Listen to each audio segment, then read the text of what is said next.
ሰላም ሰላም እንዴት ናችሁ? የደሱ የሊቲ ቤተሰቦች እኔ እግዚአብሔር ይመስገን ደህና ነኝ። በያላችሁ በሰላማችሁ ይዛ ዛሬም እንደተለመደው በአንድ አስተማሪና ጠቃሚ ቪዲዮ ተመልሻለሁ። በዚህ ቪዲዮ የቁንዶ በርበሬ እጅግ በጣም አስገራሚ የሆኑ 8 የጤና ጥቅሞችን ለእናንተ በደንብ ዘርዘር አድርጌ እነግራችኋለሁ። ከዛ በፊት ግን ለቻናሉ አዲስ ከሆናችሁ ቻናሉን ሰብስክራይብ ያደርጋችሁ ጀምሩ። ነባር ቤተሰቦችም የዩቲዩብ አልጎሪዝም ለብዙዎች እንዲያደርስና ብዙዎችን ስለሚያስተምር ላይክ እና ሼር ማድረጋችሁን አትርሱ። አብራችን ቆዩ። ወደ ዋናው ሀሳቤ ስመለስ ቁንዶ በርበሬ ወይም ደግሞ በእንግሊዘኛው ብላክ ፒፐር እያልን የምንጠራው የቅመሞች ንጉስ ነው እየተባለ ይጠራል ማለት ነው። ምክንያቱ ደግሞ በያዛቸው ጠንካራ የሆኑ ንጥረ ነገሮች ለጤናችን ብዙ ጥቅሞችን ይሰጣል ማለት ነው። በውስጡ በርካታ ማዕድናትን፣ ቫይታሚንን፣ ጸረ ሙቀታማ ኬሚካሎችን፣ አሰርን ወይም ደግሞ ፋይበርን እንዲሁም ደግሞ የቁንዶ በርበሬ ልዩ የሆነውን ፒፐሪን ስለያዘ ለጤናችን እጅግ በጣም ተመራጭ ከሆኑ ቅመሞች አንዱና ዋነኛው ነው ማለት ነው። ማዕድናትን እንደ ካልሽየም፣ ማግኒዥየም፣ ፖታሲየም፣ ዚንክ፣ አይረን፣ ማንጋኒዝ እንዲሁም ሌሎችንም ይዟል ማለት ነው። ቫይታሚኖችን እንደ ቫይታሚን ኤ፣ ቫይታሚን ሲ፣ ቫይታሚን ኢ፣ ቫይታሚን ቢ ኮምፕሌክስ ለምሳሌ ቫይታሚን ቢ1፣ ቫይታሚን ቢ2፣ ቫይታሚን ቢ5፣ ቫይታሚን ቢ6 እና ቫይታሚን ኬ ሌሎችን ቫይታሚኖች በደንብ ይዟል ማለት ነው። ሌላው ጸረ ሞቃታማ ኬሚካሎችን ወይም ደግሞ አንቲኦክሲዳንቶችን ለምሳሌ እንደ ፍላቮኖይድ፣ ሊግናንስ፣ አልካሎይድ የመሳሰሉ ጠንካራ የሆኑ ውህዶችን ይዟል ማለት ነው። እንዲሁም ቁንዶ በርበሬ በቁንዶ በርበሬ ውስጥ ልዩ የሆነውን አክቲቭ የሆነ ኮምፓውንድ እንደ ፒፐሪን አይነት ነገር ይዟል። ሌላው ደግሞ አሰርን ይዟል ማለት ነው። ስለዚህ እጅግ በጣም ብዙ ኒውትሪየንቶችን በደንብ ፓክድ አድርጎ ስለያዘ ይህንን ቅመም ብንመገበው ለጤናችን ብዙ በረከቶችን ይለግሳል ማለት ነው። ቁንዶ በርበሬ ምን ምን ጥቅሞች አሉት የሚለውን በ8 ከፍዬ ለእናንተ ልንገራችሁ። ከዛ በፊት ግን ቻናሉን ሰብስክራይብ ያላደረጋችሁ ሰዎች ቻናሉን ሰብስክራይብ ያደረጋችሁ እዩ። ነባር ቤተሰቦችም ላይክ እና ሼር እያደረጋችሁ ትብብራችሁ እንዳይለይ ስል ጠይቃለሁ። የመጀመሪያውና አንደኛው ለምግብ መፈጨት ስርዓት እጅግ በጣም ተስማሚ የሆነ የቅመም አይነት ነው። በተለይ ዳይጀስቲቭ ኢንዛይሞችን ወይም ደግሞ የምግብ መፍጫ ስርዓት የሚያገለግሉ ኢንዛይሞችን ሴክሬት በማድረግ እና ኢኒሼት በማድረግ በጣም የሚታወቅ ቅመም ነው። ስለዚህ በቀላል ምግብ እንዲሰባበር ሜታቦላይዝም እንዲፋጠን በማድረግ ተመራጭ የሆነ ቅመም ነው ማለት ነው። ሌላው ደግሞ የምግብ መመጠጥን ይደግፋል ወይም ደግሞ ኒውትሪየንት አብዞርፕሽንን ኢኒሼት ያደርጋል ማለት ነው። በተለይ ፒፐሪን የሚባል እጅግ በጣም ጠቃሚ የሆነ ውህድ ስላለው በቀላሉ ምግብ ከተመገብን በኋላ አንጀት ላይ ምግቦች ተመጠው ወደ ደም ስር እንዲገቡ ያደርጋል ማለት ነው። ሌላው የአንጀታችን ጤና ይደግፋል ወይም ደግሞ ለገት ሄልዝ ወይም ደግሞ ለኢንቴስታይናል ሄልዝ በጣም ተመራጭ ነው። በተለይ እንደ ፕሪባዮቲክ ፐርፐስ ስለሚያገለግልና አጠቃላይ የጠቃሚ ባክቴሪያዎችን ቁጥር እንዲያድጉ ስለሚያደርግ በቀላሉ አንጀታችን ጤንነት የጠበቀ እንዲሆን ያደርጋል ማለት ነው። ሁለተኛ አንቲኦክሲዳንቶችን እና አንቲ ኢንፍላማቶሪ ፕሮፐርቲ ያላቸውን ንጥረ ነገሮች ይዟል። ያ ማለት ጸረ ብግነትና ጸረ ሙቀታማ ኬሚካሎችን ይዟል ማለት ነው።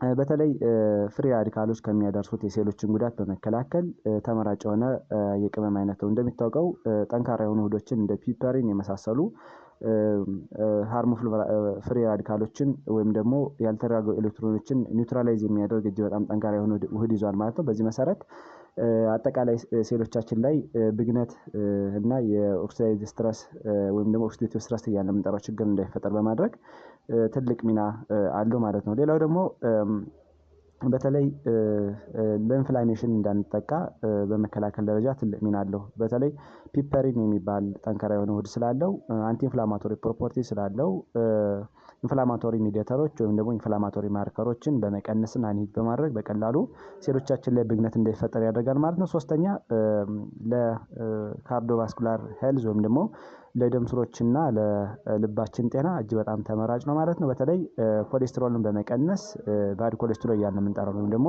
ጎጂ ኮሌስትሮል እያልን የምንጠራውን እንደ ኤልዲኤል፣ ትራይግላይሰራይድ የመሳሰሉት ጎጂ የሆኑ ኮሌስትሮሎችን ይቀንሳል። ብለድ ፕሬሸርን ሬጉሌት ያደርጋል ማለት ነው። እንደሚታወቀው ቅድም እንዳልነው ቁንዶ በርበሬ በውስጡ ፖታሲየምን ይዟል። ፖታሲየም ደግሞ ከፍተኛ ፈሳሽን በመቀነስ ከፍተኛ ሶዲየም ካለ ወይም ደግሞ የሶዲየም ክምችት ካለ ባላንስ በማድረግ እና አጠቃላይ ለደም ስሮቻችን ጤንነት ለልባችን ጡንቻዎች ጤንነት በጣም አስፈላጊ ነው ማለት ነው። እንዲሁም ደግሞ ቁንዶ በርበሬ በውስጡ ናይትረስ ኦክሳይድ የሚባል እጅግ በጣም አስፈላጊ የሆነ ንጥረ ነገር ይዟል። ይሄ ንጥረ ነገር ደም ስሮችን ሪላክስ በማድረግ አጠቃላይ የደም ዝውውር እንዲሻሻል በማድረግ እና የደም ስሮችን የመለጠጥ አቅም በመጨመር በቀላሉ ደም ስሮች እንዳይጠቡና ለግፊት እንዳንጠቃ ይከላከልናል ማለት ነው። አራተኛ ለአንጎላችን ጤንነት በጣም ተመራጭ ነው ማለት ነው። እንደሚታወቀው ቁንዶ በርበሬ ጥናቶች እንደሚያስረዱት ለብሬን ሄልዝ ወይም ደግሞ ለአእምሯችን ጤንነት ተመራጭ ከሆኑ ምግቦች አንዱና ዋነኛው ነው ማለት ነው።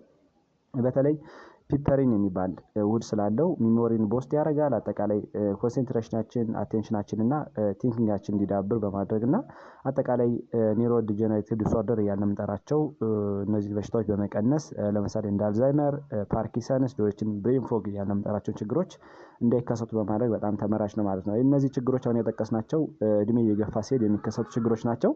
ስለዚህ እነዚህ ችግሮችን በቀላሉ እንዲወገዱ በማድረግ እጅግ በጣም ተመራጭ የሆነ ቅመም ነው ማለት ነው። አምስተኛ ኪሎአችን እንዲመጣጠን ያደርጋል ወይም ደግሞ ዌት ሎዝ እንዲሁም ደግሞ ዌታችን ማኔጅ በማድረግ የሚታወቅ ቅመም ነው ማለት ነው። ብዙ ጊዜ ቁንዶ በርበሬን የሚመገቡ ሰዎች ሜታቦሊዝማቸው ፈጣን ስለሚሆን በቀላሉ ስብ እንዳይከማች አላስፈላጊ የሆኑ ንጥረ ነገሮች እንዳይከማቹ በማድረግ እና ስብን በመቀነስ ይታወቃል ማለት ነው። እንዲሁም አሁን እንደጠቀስነው የተመገብናቸው ምግቦች በቀላሉ ወደ ፊውል እንዲቀየሩ ወይም ደግሞ ወደ ኢነርጂ እንዲቀየሩ በማድረግ ትልቅ ሚና አለው ማለት ነው። እንዲሁም ምግቦችን በመሰባበር በቀላሉ ብሬክዳውን እንዲሆኑ ስለሚያደርግ እና ከፍተኛ የሆነ ፋይበርም ስላለው በቀላሉ ፋይበር ያላቸው ኮንቴንቶች ደግሞ በቀላሉ ቅባትና ኮሌስትሮል ወይም ደግሞ እነዚህ ስኳር ነክ ነገሮችን እንዳይመጠጡ ስለሚያደርግ ኪሎአችን ባላንስ እንዲሆን ወይም ደግሞ ቦዲ ማስ ኢንዴክሳችን የተስተካከለ እንዲሆን ያደርጋል ማለት ነው። ስድስተኛ ደም ውስጥ ያለውን የስኳር መጠን እንዲረጋጋ ያደርጋል ማለት ነው። በተለይ ስኳር በሽተኞች ብዙ ጊዜ በዚህ ችግር ይሰቃያሉ። በተለይ አንድ የደም ስኳር ውስጥ ያለው የደም መጠናቸው ደም ውስጥ ያለው የስኳር መጠናቸው ከፍና ዝቅ እያለ ይቸገራሉ እና ብዙ ጊዜ እንደዚህ አይነት ችግር ያለባቸው ሰዎች እንደዚህ አይነትን ቅመም ቢጠቀሙ ኮንስታንት የሆነ ደም ውስጥ ያለው ስኳር መጠን እንዲኖርላቸው ያደርጋል። አጠቃላይ ብለድ ሹገርን ማኔጅ ያደርጋል። እንዲሁም ደግሞ እንደነዚህ አይነት ቅመሞችን ስንጠቀም ብዙ ጊዜ ኢንሱሊን ሴንሲቲቪቲን በማሻሻል እና ሰውነታችን በአግባቡ ግሉኮስን እንዲጠቀም ሴሎቻችን፣ ጡንቻዎቻችን በአግባቡ ኢኒሼት እንዲሆኑ ያደርጋል ማለት ነው። እንዲሁም ትርፍ የሆነ ሱገር ወይም ደግሞ ግሉኮስ ካለ ወደ ስቶሬጅ ሳይት ወይም ደግሞ ወደ ጉበት ወደ ቲሹ እንዲጠራቀም በማድረግ ትልቅ ሚና አለው ማለት ነው። ስለዚህ ደም ውስጥ የስኳር መጠንን በከፍተኛ ደረጃ ያረጋጋል ማለት ነው። ሰባተኛ ካንሰርን ፋይት ያደርግልናል። ቅድም እንዳልነው ፒፐሪ እና ሌሎችን ጠንካራ የሆኑ ውህዶችን ስለያዘ ቁንዶ በርበሬ ካንሰር ሴሎች እንዳያድጉ በማድረግ ዲኤንኤ ቼንጅ እንዳይመጣ በማድረግ እና የኦክሳይድ ውጥረት እንዲሁም ደግሞ ብግነት እያልን የምንጠራቸው ችግሮች ሴሎቻችን ላይ እንዳይፈጠሩ በማድረግ በቀላሉ ለካንሰር እና አላስፈላጊ የሆኑ ሴሎች እንዳያድጉ በማድረግ ትልቅ ቫልዩ አለው ማለት ነው። ስምንተኛና የመጨረሻው ሪስፓራቶሪ ሄልዝን ሳፖርት ያደርጋል። በተለይ የመተንፈሻ አካላትን በመደገፍ የሚታወቅ ቅመም ነው ማለት ነው።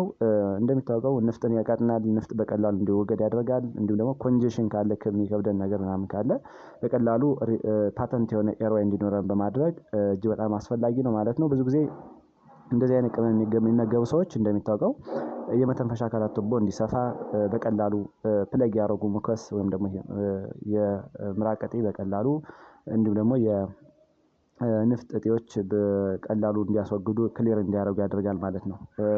በመጨረሻ ደግሞ ምን ያህል በየቀኑ መጠቀም እንችላለን የሚለውን ስናይ እንደሚታወቀው 1/4 እስከ 1/2 የሾርባ ማንኪያ መጠቀም እንችላለን ማለት ነው። የተፈጨውን ፓውደር እንዲሁ ደግሞ በግራም ደግሞ 1 እስከ 2 ግራም በየቀኑ መጠቀም እንችላለን ማለት ነው። እንዴት መመገብ እንችላለን የሚለውን ስናይ ደግሞ ብዙ ጊዜ በወጥ መልክ መጠቀም እንችላለን። ከአትክልቶች ጋር መጨመር እንችላለን።